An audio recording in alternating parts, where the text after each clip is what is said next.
आज जितने प्रोग्राम अनायत खुदाबंदी में मुझे सुन रहे हैं, देख रहे हैं, आप सबको सलाम अर्ज़ करता हूँ। ईमान रखता हूँ कि आज के कलाम के वसीला से आप कसरत से बरकत पाएंगे। आज हमारा अनवान है दो चंद बरकत हम किस तरह पा सकते हैं, यानी डबल बरकत, मल्टीप्लाई बरकत हम किस तरह हासिल कर सकते हैं। तो आइए आज हम सलातीन की किताब उसके 2 बाब में देखते हैं। जिस तरह अलीशा ने एलिया की ताबेदारी की, खिदमत की और दिन रात अपने उस्ताद से जुदा ना हुआ और उसकी वफ़ादारी में रहा और वो उससे खुश हुआ। और एलिया ने अलीशा से पूछा कि इससे पेशतर कि मैं तुझसे जुदा हो जाऊं, बता कि मैं तेरे लिए क्या करूं। अलीशा ने अपने रूहानी उस्ताद से क्या दरख्वास्त की, तेरे बाद मुझ पर तेरी रूह का दुगना हिस्सा हो। हालेलुया। तो ये है तरीक़ाकार कि जब हम अपने उस्तादों के साथ वफ़ादारी करते हैं तो खुदा हमें मल्टीप्लाई बरकत देता है। आइए कलाम मुक़द्दस में से देखते हैं दूसरा सलातीन उसका 2 बाब उसकी 14 में क्या, और उसने एलिया की चादर को लेकर जो उस पर से गिर पड़ी थी पानी पर मारा और कहा, खुदावंद एलिया का खुदा कहाँ है। जब उसने पानी पर मारा तो लिखा है पानी इधर उधर 2 हिस्से हो गया और अलीशा यरदन में से पार हो गया। यहाँ पर इस बरकत को देखा जा सकता है कि ये दुगनी बरकत है, डबल बरकत है, मल्टीप्लाई बरकत है। हालेलुया। और जब हम दूसरा सलातीन 2 बाब उसकी पहली आयत में पढ़ते हैं, इन दोनों की रफ़ाकत और शराकत को, इनकी खिदमत को देखते हैं। एलिया और अलीशा की खिदमत को हम देखते हैं कि किस तरह से उसने अपने उस्ताद की खिदमत की, उसके साथ वफ़ादार रहा और ये बरकत उसे मिली।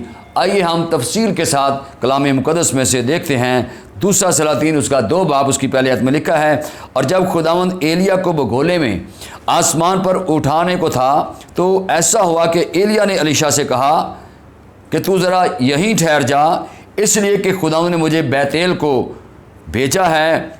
अलीशा ने कहा, खुदावंद के हयात की कसम और तेरी जान की सौगंध मैं तुझे नहीं छोड़ूंगा। सो अलीशा जो है वो एलिया अपने उस्ताद के साथ साथ रहा और उसने एक पल के लिए भी उसे ना छोड़ा। और हम देखते हैं अंबियाज़ादे जो बैतेल में थे अलीशा के पास आकर उससे कहने लगे, क्या तुझे मालूम है कि खुदावंद आज तेरे सर पर से तेरे आका को उठा लेगा। उसने कहा, हाँ मैं जानता हूँ, पर तुम चुप रहो। इसी के 2 बाब की 4 आयत में हम फिर देखते हैं, एलिया ने उसे कहा, अलीशा तू ज़रा यहीं ठहर जा, क्योंकि खुदावंद ने मुझे यरहू को भेजा है। उसने कहा, खुदावंद की हयात की कसम और तेरी जान की सौगंध मैं तुझे नहीं छोड़ूंगा। सो वो यरहू में आए और यहाँ पर हम देखते हैं अंबियाज़ादे जो यरहू में थे अलीशा के पास आकर उससे कहने लगे, क्या तुझे मालूम है कि खुदावंद आज तेरे सर पर से तेरे आका को उठा लेगा। उसने कहा, हाँ मैं जानता हूँ, तुम चुप रहो। इसके 2 बाब की 6 आयत में हम देखते हैं, एलिया ने उससे कहा, तू जरा यहीं ठहर जा, क्योंकि खुदावंद ने मुझे यरदन को भेजा है। अलीशा ने एलिया से कहा, खुदावंद की हयात की कसम और तेरी जान की सौगंध मैं तुझे नहीं छोड़ूंगा। सो वो दोनों आगे चले और अंबियाज़ादों में से 50 आदमी उनके मुकाबिल दौड़कर खड़े हो गए और वो दोनों यरदन के किनारे खड़े हुए और एलिया ने अपनी चादर को लिया और उसे लपेट कर पानी पर मारा और पानी 2 हिस्सों में इधर उधर हो गया और वो दोनों खुश्क ज़मीन पर चलकर पार हो गए। जब वो पार हो गए तो एलिया ने अलीशा से कहा, इससे पेशतर कि मैं तुझसे ले लिया जाऊं, बता कि मैं तेरे लिए क्या करूं। मेरे असीसो, यहाँ पर हम देखते हैं अलीशा ने कहा, मैं तेरी मिन्नत करता हूं कि तेरी रूह का दुगना हिस्सा मुझ पर हो। इसके 2 बाब की 10 आयत में देखिए, उसने कहा, तूने मुश्किल सवाल किया है, तो भी अगर तू मुझे अपने से जुदा होते हुए देख ले तो ऐसा होगा। हालेलुया।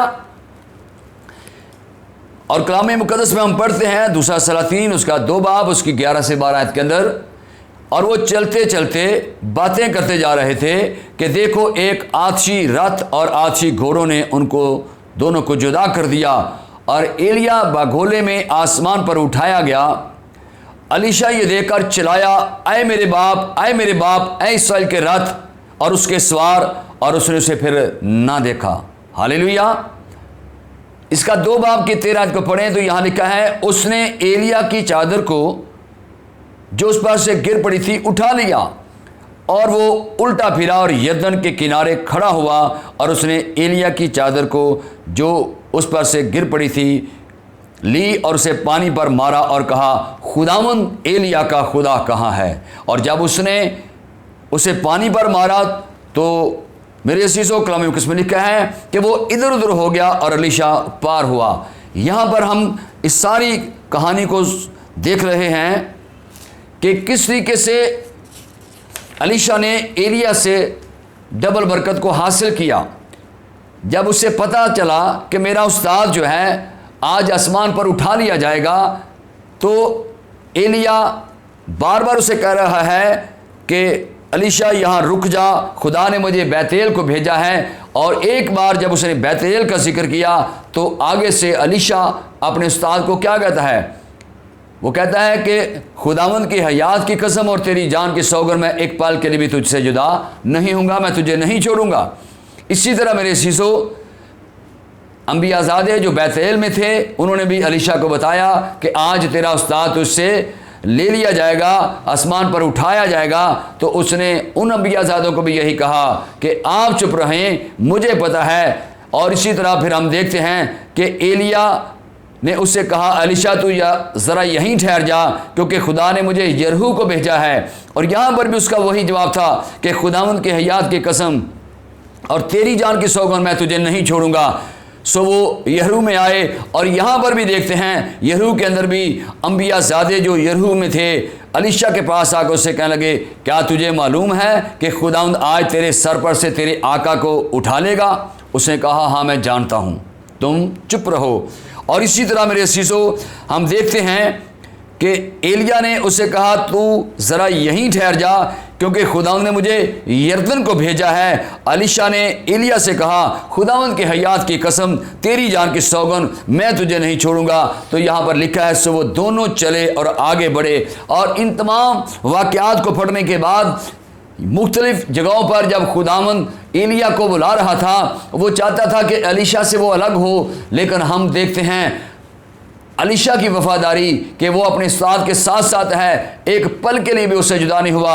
आज बहुत सारे ऐसे लोग हैं जब वो थोड़ा वक्त उस्तादों के साथ चलते हैं, अभी मुकम्मल खिदमत सीख भी नहीं पाते कि वो उनसे जुदा होकर अलग हो जाते हैं। मेरे शीशो आज हम एलिया अलीशा की इस कहानी से सीखते हैं कि अगर हम ताबेदारी करेंगे, पूरा वक्त खुदा को देंगे, अपने उस्ताद के साथ वफादारी करेंगे और उनकी ताबेदारी के अंदर रहेंगे, तो एक वक्त आएगा जब आपका उस्ताद खुद आपको बरकत देकर रुखसत करेगा। यहाँ पर हम देखते हैं कि एलिया ने अलीशा को खुद रुखसत किया है, और एलिया जब उसे देखा कि अलीशा एक पल के लिए भी उससे जुदा नहीं हुआ, तो उस्ताद अपने शिगिर्द की वफादारी ताबेदारी से खुश था। और उसने यहाँ पर क्या कहा, उसने अपने शागिर्द अलीशा से कहा, इससे पेशतर कि मैं तुझसे ले लिया जाऊं, बता कि मैं तेरे लिए क्या करूं। और शागिर्द ने उस्ताद के सामने क्या सवाल रखा, उसने कहा कि मैं तेरी मिन्नत करता हूं। क्या कहा एलिया से? अलीशा ने क्या कहा कि मैं तेरी मिन्नत करता हूं कि मुझ पर तेरे रूह का दुगना मस्सा हो। और मेरे शीशो यहाँ पर हमने देखा है कि उस्ताद क्या कहता है, एलिया अलीशा से क्या कहता है, ये तूने बड़ा मुश्किल सवाल किया है, लेकिन हाँ अगर तू मुझे आसमान पर जाते अपनी आंखों से देख ले तो फिर तेरे लिए ये मुमकिन हो सकता है, वरना नहीं। तो हम देखते हैं कि इन तमाम जगहों पर वो दोनों इकट्ठे चल रहे हैं। और आगे चलकर हमने देखा है दूसरा सलातीन उसका 2 बाब उसकी 11 में कि जब वो चल रहे थे, जा रहे थे, तो क्या हुआ कि एकदम से आखिरी रथों और घोड़ों को उसने देखा, और वो इतनी स्पीड के साथ उनके पास आए कि एलिया को उठाकर उसकी आंखों के सामने ऊपर ले गए। और अलीशा जो है वो चिल्ला रहा है, रो रहा है, ऐ मेरे बाप, ऐ मेरे बाप, ऐ इस्राएल के रथ और उसके सवार, ऐसी बातें वो कर रहा था, लेकिन उसके चिल्लाते चिल्लाते वो आसमान पर चला गया और उसकी नज़रों से ओझल हो गया। मेरे अज़ीज़ों, वक्त जो था जुदाई का ये गमगीन ज़रूर हुआ होगा, वक्ती तौर पर परेशान भी हुआ होगा। लेकिन हम देखते हैं कि जब वो वहाँ पर खड़ा था तो जब एलिया ऊपर जा रहा था, उसकी चादर जिसे हम प्रेस शॉल भी इंग्लिश में कहते हैं, कि जब उस पर से गिर पड़ी तो उसने उसको भी उठा लिया और उस दुख और परेशानी की हालत में वो वापस आता है। और हम देखते हैं कि जो चादर उसने एलिया की पकड़ी है, तो जब वो यरदन पर आता है तो अब यरदन का दरिया चल रहा था, अब उसे वापस जाना था। तो मेरे शीशो हम देखते हैं कि उसने चादर को लपेटकर पानी पर जोर से मारा और क्या कहा, दुआ क्या की उसने, एलिया का खुदा कहाँ है। हालेलुया। और मेरे शीशो पानी उसी वक्त 2 हिस्सों में तकसीम हो गया और अब वो उसमें से गुजर कर दूसरी तरफ जा रहा है। और वो अंबियाज़ादे जो उनके मुकाबिल खड़े हुए थे, इसके 2 बाब की 15 में देखिए, जब उन अंबियाज़ादों ने जो यरीहो में उसके मुकाबिल थे उसे देखा तो कहने लगे कि एलिया की रूह एलीशा पर ठहरी हुई है। हालेलुया। और वो उसके इस्तकबाल को आए और उसके आगे ज़मीन तक झुक कर उसे सजदा किया। मेरे अज़ीज़ों, हमने देखा है कि किस तरीके से एलीशा पर दुगना मसा आया है, उस्ताद की वफादारी करने से, उस्ताद की ताबेदारी करने से। और हम देखते हैं कि खुदा के कलाम मुकद्दस में दूसरा सलातीन जब इसके 2 बाब की 19 आयत को पढ़ते हैं तो एलीशा के बारे में हम देखते हैं कि अब उसकी बरकत, हमने पहला मौसा देखा है कि उसी तरह जैसे एलिया ने यरदन को 2 हिस्सों में तकसीम किया, इसी तरह एलीशा ने भी किया है। और हम देखते हैं कि वो एक जगह पर जाता है जहां पानी जो है वो ठीक नहीं होता, तो लिखा है कि मुझे एक नया प्याला ला कर दो, उसमें नमक डाल दो। और वो उसे उसके पास लेकर आते हैं, उसमें नमक डालते हैं, वो पानी के चश्मे में डाल देता है। और लिखा है फिर वो नमक डालकर कहने लगा कि खुदावंद यूँ फरमाता है कि मैंने इस पानी को ठीक कर दिया। हालेलुया। ये पहला मौज़ा हमें यहाँ पर नज़र आता है। तो हम देखते हैं कि एलिया की ज़िंदगी के अंदर बड़े मौसों का जो जिक्र मिलता है वो हमें तदादन 7 बड़े मौसे नज़र आते हैं। और हम यहाँ पर देखते हैं कि इसके बाद दूसरा सलातीन 4 बाब उसकी 32 आयत को आप पढ़ें तो एलीशा के कहने से एक प्याला तेल जो है वो मल्टीप्लाई हुआ और तमाम मोहल्ले के बर्तन उससे भर गए। ये वो वाक़या है जब एक बहन जो है जिसका शोहर खिदमत करते हुए दुनिया से रेलत कर जाता है, वो एलीशा के पास जाती है जब उसके बच्चों को वो गुलाम बनाने के लिए आता है। तो एलिया के बाद एलीशा अब उसकी क्या रहनुमाई करता है। एलीशा उससे कहता है कि बता मेरी बहन, तेरे घर में तेरे पास इस वक्त क्या है। तो वो कहती तेरी बंदी के पास एक प्याले तेल के सिवा कुछ नहीं है। एलीशा से कहता है जाकर सारे हमसायों से बर्तन थोड़े वक्त के लिए मांग ले और अपने बच्चों को लेकर कमरे के अंदर चली जाना और फिर क्या करना, बारी बारी उस प्याले में से तेल को अंडेलती जाना और जो भरता जाए उसे अलग करना। अब ज़रा गौर कीजिएगा, ये मल्टीप्लाई बरकत है। उस्ताद की ताबेदारी वफादारी से खुदा ने आसमान शिगिर्द पर खोला है, तो कैसे इसने मल्टीप्लाई बरकत पाई है। मेरे अजीज़ों, अब प्याले का साइज़ बिल्कुल छोटा है, 4 से 5 इंच इसका साइज़ है, लेकिन नीचे रखे हुए तेज के बड़े बड़े हैं जिनमें 20 किलो 10 किलो 15 किलो से भी ज़्यादा उसके अंदर तेल डाल सकता है। लेकिन प्याला जो है उसके अंदर कितना तेल है, बिल्कुल थोड़ा सा। अब उसने क्या किया, उसने यूं करके अंडेला और इतनी स्पीड से वो तेल उसके अंदर आया कि वो बर्तन लबालब भर गया। इसी तरह वो बारी बारी बर्तनों को ला रहे थे और वो बर्तनों को भरता जा रहा था। उसकी माँ जो थी उनके अंदर अंडेल रही थी और ऐसे करते करते मेरे शीशो थोड़े वक्त में हम देखते हैं वो जितने बर्तन थे पूरे कमरे के अंदर फैले हुए थे, तमाम के तमाम बर्तन वो भरते गए। और आखिरकार उनकी माँ उनसे कहती है एक और बर्तन लाओ, और उसके बच्चे कहते हैं माँ अब तो तमाम के तमाम बर्तन जो हमने मांगे थे वो सारे के सारे क्या हो चुके हैं, भर चुके हैं। हालेलुया। लिखा है फिर तेल आना मकूफ हो गया। अब खुदा की कुदरत को देखें, एक प्याले तेल से पूरे मोहल्ले के बर्तन बन गए हैं। और ये एलीशा की बरकत थी, ताबेदारी थी जो उसने अपने उस्ताद के साथ की, और उसके उस्ताद ने भी खुदा की ताबेदारी की। और आसमानों के खुदा ने जो मोसाद का खुदा है अपने बंदे की दुआ को सुना और उस बहन की सारी उस परेशानी को दूर किया। उसने आकर कहा मर्दे खुदा मैंने वो बर्तन तो भर गया, अब मैं क्या करूं। वो दोबारा आई उसके पास। हमें बरकत मिल जाए तो हम दोबारा चर्च में नहीं आते, हम कहते हमारा मसला हल हो गया है, अब जाने की भी क्या ज़रूरत है। इसने क्या किया, ये वापस आई, इसने ताबेदारी की। आकर मर्दे खुदा से कहने लगी क्या मर्दे खुदा तेरे कहने के मुताबिक मैंने उस तेल को अंडेला और मेरे घर के सारे बर्तन जो मैंने मोहल्लेदारों से लिए सारे के सारे बर्तन फुल हो गए, अब मैं क्या करूं।